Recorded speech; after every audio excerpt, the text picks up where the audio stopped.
Assalamualaikum warahmatullahi wabarakatuh. Selamat pagi anak-anakku sekalian. Bagaimana kabarnya? Alhamdulillah ya, kita bisa berjumpa kembali pada pertemuan kali ini di pelajaran PSKE. Sebelum kita memulai pembelajaran, alangkah baiknya ya kita berdoa terlebih dahulu. Berdoa dimulai.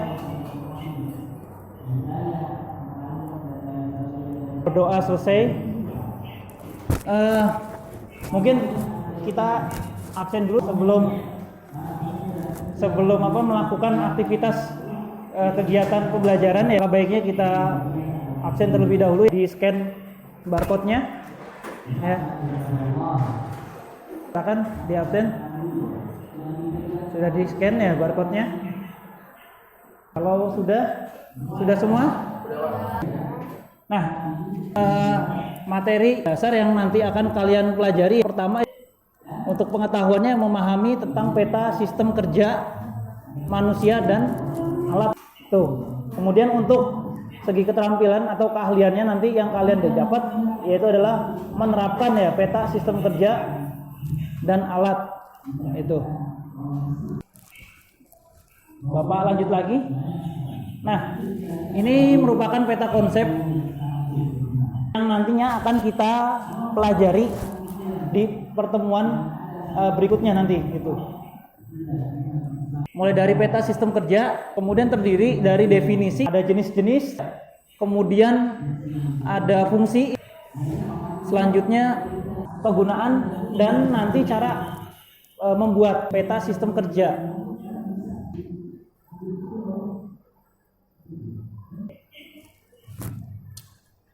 Sebelum kita membahas materi ini, ada yang tahu apa itu peta sistem kerja?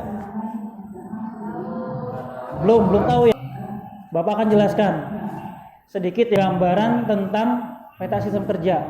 Kenapa kita perlu belajar peta sistem kerja ini? Ini kaitannya dengan input, proses, dan output dalam sebuah industri. Nah, yang kita pelajari di sini adalah sebuah sistem. Nah, bagaimana kita bisa mengetahui sistem berjalan kalau tidak ada sebuah gambar atau media informasi? Jadi, peta sistem kerja ini digunakan sebagai media informasi. Input ya, itu input, proses, dan output dalam sebuah aktivitas proses produksi.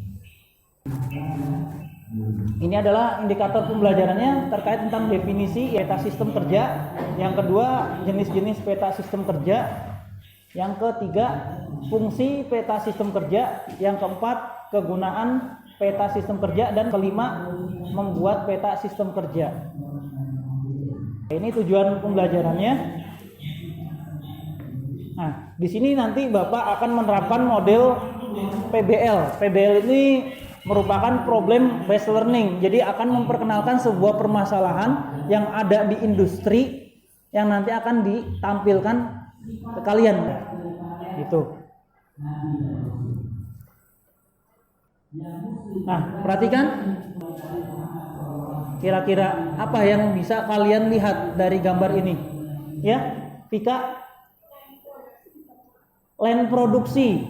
Betul, ada lagi. Ya, Bintang? Kenapa? Proses produksi. Ya, betul. Proses produksi. Ada lagi? Jadi Bapak akan jelaskan ya. Tadi yang disampaikan oleh Vika ya dan Bintang itu betul. Ya, kaitannya dengan line produksi.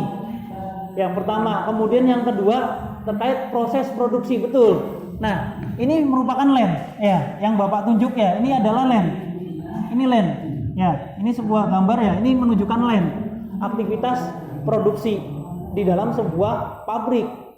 Mulai dari material masuk ya, kemudian diproses sampai nanti outputnya keluar. Ini proses produksi apa? Karena proses produksi kan banyak macamnya. Makanya perlu adanya sebuah peta ya untuk menggambarkan sebuah informasi. Lanjut lagi. Nah, perhatikan ya, di sini apa yang kalian lihat di sini kira-kira? Oke, peta kerja. Kemudian apa lagi kira-kira? Ada berbentuk apa? Lingkaran. Ya. Kemudian ada yang berbentuk garis ya. Ada yang berbentuk bujur sangkar ya. Nah, berarti kan kita memahami tentang simbol-simbol aktivitas proses produksi yang ada di dalam pabrik, yang ada di industri. Kemudian lanjut lagi ya. Nah, di sini ada pengertian ya. Aktivitas apa saja sih yang ditunjukkan tadi terkait tentang simbol-simbol itu? Ada yang berbentuk lingkaran. Kegunaannya untuk apa? Kemudian ada yang berbentuk ya persegi atau bujur sangkar tadi ya. Itu kegunaannya untuk apa ya? Kemudian ada yang berbentuk segitiga. Posisinya terbalik. Kemudian ada lagi. Di situ ada yang berbentuk garis dan berbentuk bendera. Nah, di sini sudah Bapak tunjukkan itu aktivitas apa yang berbentuk lingkaran adalah aktivitas pengerjaan. Kemudian yang di bawahnya lagi ada berbentuk anak panah. Ini menunjukkan perpindahan atau materi handling. Aktivitasnya menggunakan atau biasa disebut transportasi ya, perpindahan ya material dari satu tempat ke tempat lain. Tuh, lanjut lagi. Di situ juga ada berbentuk segitiga terbalik. Kemudian ada yang berbentuk D dan yang terakhir di berbentuk kotak atau inspeksi. Perhatikan. Nah, di sini ada warna yang Bapak tampilkan ya dari sebuah gambar. Yang berwarna ini mulai dari merah, kemudian kuning, hijau dan biru. Ini merupakan urutan adalah alur prosesnya yang dikerjakan secara urutan proses. Kemudian untuk anak panah yang berbentuk yang berwarna ungu, itu ada 3 tingkatan. Itu merupakan proses kerja. Nah, ini adalah gabungan dari beberapa komponen ya. Artinya apa? Digabung atau assembling ya, dirakit. Lanjut lagi. Apa itu peta sistem kerja menurut kalian? Ayo coba menurut pendapat kalian. Peta sistem kerja. Iya. Coba ya Bintang. Gimana? Ya, menurut ya Bintang, bagaimana Bintang? Peta sistem kerja itu menurut saya sendiri itu peta yang menggambarkan tentang suasana lingkungan kerja gitu Pak. Sistemnya komponen. Oke, tuh. Ada lagi? Oke, peta sistem kerja apa? Ali? Alat untuk menunjukkan ini Pak, pekerjaan di pabrik. Oke, betul sekali ya. Oke, lebih tepatnya Ali ya tadi yang menggambarkan sebuah aktivitas proses yang ada di industri ya, ada di lantai produksi. Ini untuk definisinya ya. Nah, ini adalah jenis-jenis peta sistem kerja. Meliputi apa saja? Di sini ada 2 peta sistem kerja. Yang pertama keseluruhan, yang kedua peta sistem kerja setempat. Untuk peta sistem kerja keseluruhan ini ada 4. Yang pertama adalah peta proses operasi. Kemudian yang kedua adalah peta aliran proses. Kemudian yang keempat diagram alir. Kemudian yang keempat terkait MPPC. Mungkin yang akan Bapak sampaikan di pertemuan ini ya terkait tentang peta proses operasi atau peta operasi proses. Fungsi dan kegunaannya ya untuk merancang sebuah layout. Di sini ya kegunaan peta operasi ya mengetahui yang pertama ya kebutuhan akan mesin dan penganggaran. Nah, ini karena kaitannya erat nanti dengan cost ya yang akan dianggarkan sebuah pabrik ya untuk proses produksi yang berlangsung. Oke, yang kedua ya itu untuk memperkirakan kebutuhan akan bahan baku. Kemudian lanjut lagi, ini ya gambar peta operasi proses, dimana yang sederhana ya ada keterangan tentang etiket. Kemudian di sini ini merupakan nama part ya, atau kode ya, atau number part atau nama komponen dari produk nanti yang akan dibuat. Kemudian dilanjutkan lagi ya, di sini ada ya, posisi kanan itu ada proses ya. Kemudian lanjut lagi ya, di bawahnya yang berbentuk persegi ya atau kotak itu ya. Lanjut lagi ke bagian bawah. Di bawah ini adalah penyimpanan ya atau stok. Kemudian di sini ada ya tabel. Ini berisi tentang keterangan aktivitas produksi. Nah, ini dia. Ya, jadi seperti ini. Ya, yang Bapak tunjukkan seperti ini. Silakan kalian berbentuk kelompok ya, membentuk sebuah kelompok. Untuk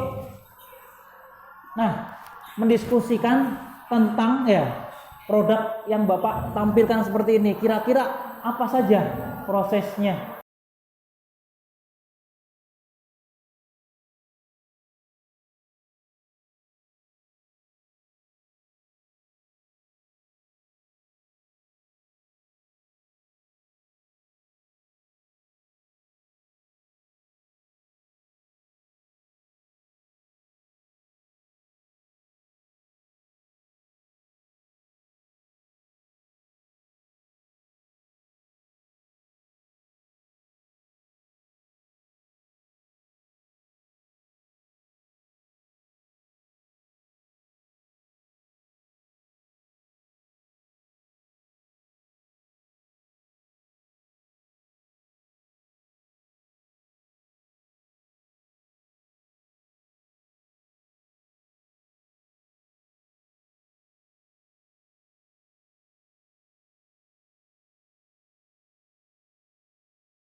Kemudian LKPD-nya sudah Bapak share ya.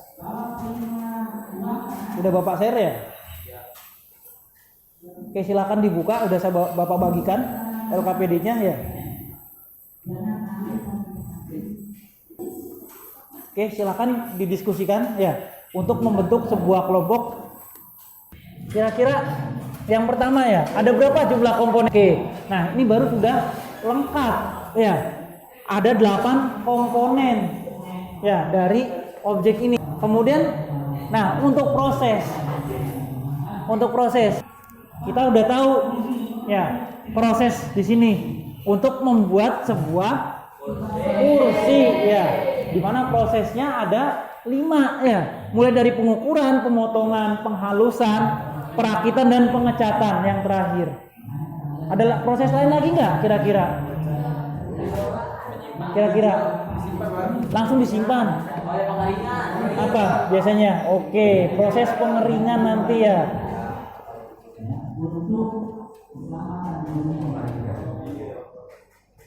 Setelah proses pengeringan apa lagi? Ada lagi? Langsung disimpan. Proses apa? Finishing. Nah, kalau seperti ini ya, untuk mengetahui waktu berapa lama ya dari masing-masing proses, baru kita terjun nanti membuat sebuah kursinya, membuat sebuah produknya. Lanjut lagi. Yang keempat ya, ada berapa jumlah mesin? Oke, Bapak jawab ya. Oke, jawabannya ada 6. Jadi sudah bisa menjawab ya LKPD yang Bapak berikan. Sudah ya? Oke, mungkin itu saja ya pertemuan Bapak untuk hari ini. Kurang lebihnya Bapak mohon maaf. Mungkin untuk kegiatan praktek nanti akan kita lakukan di pertemuan berikutnya. Terima kasih atas waktunya. Billahi taufiq wal hidayah. Wassalamualaikum warahmatullahi wabarakatuh. Waalaikumsalam.